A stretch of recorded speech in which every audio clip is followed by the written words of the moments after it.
WhatsApp Inspirasi Sabda Gereja Kristus Raja Paroki Baciro.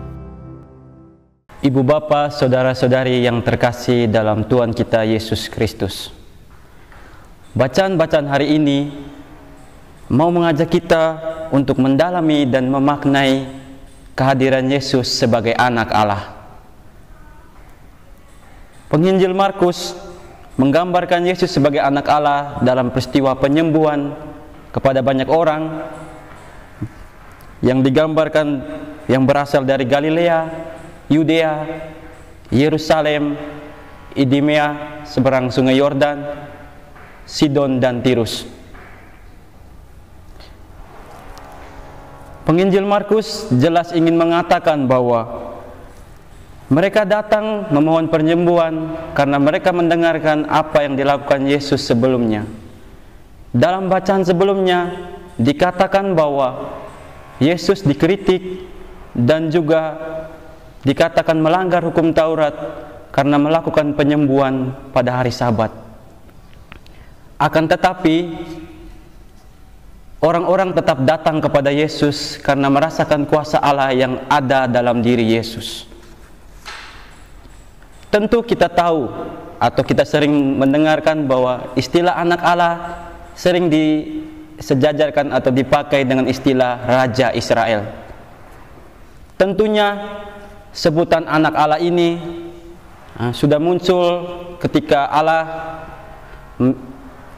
membuat perjanjian dengan Daud hambanya bahwa dari keturunannya akan lahir seorang raja yang akan meraja selama-lamanya.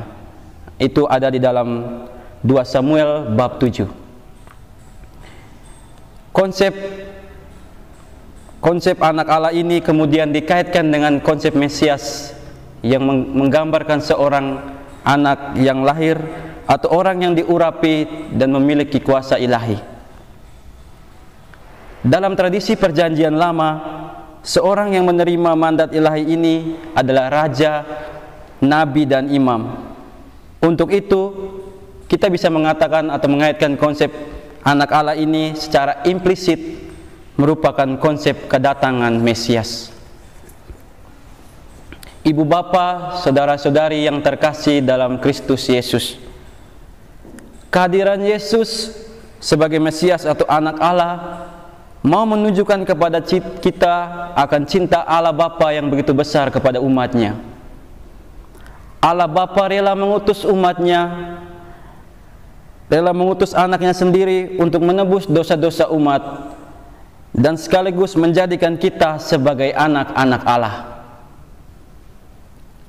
Kealahan Yesus menjadi manusia mau membuka jalan kepada kita manusia-manusia yang berdosa ini untuk menjadi anak Allah dan mengambil bagian dalam kehidupan kekal bersama Allah.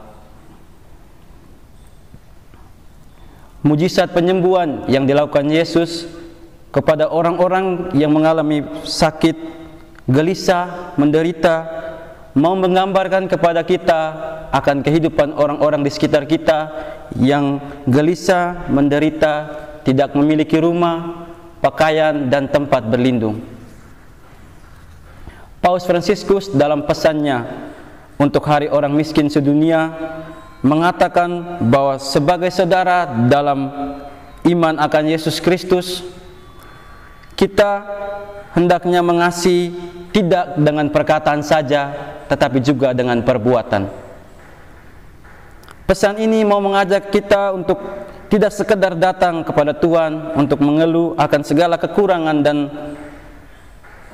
masalah yang kita hadapi secara sendiri, tetapi juga datang dan melihat sesama yang mengalami kekurangan. Realitas yang sering tampak dalam kehidupan sekarang, banyak orang yang tetap bersifat angkuh, cuek, sombong, gelisah, dan hanya memikirkan diri sendiri. Sikap inilah yang dikritik oleh Yesus, yang juga tergambar dalam orang-orang Farisi dan ahli Taurat yang mengkritik Yesus tentang melakukan mujizat pada hari Sabat. Allah tidak menghendaki sikap yang demikian. Allah selalu mempunyai cara untuk menemui anaknya dan memberikan jalan melalui orang-orang yang ada di sekitar kita. Ibu bapa, saudara-saudari yang terkasih, sikap Yesus yang senantiasa menyembuhkan orang-orang yang datang meminta penyembuhan dari sakit harus menjadi pedoman bagi sikap kita kepada sesama yang meminta bantuan kita. Itulah sikap diri dan cinta Allah yang Allah kehendaki.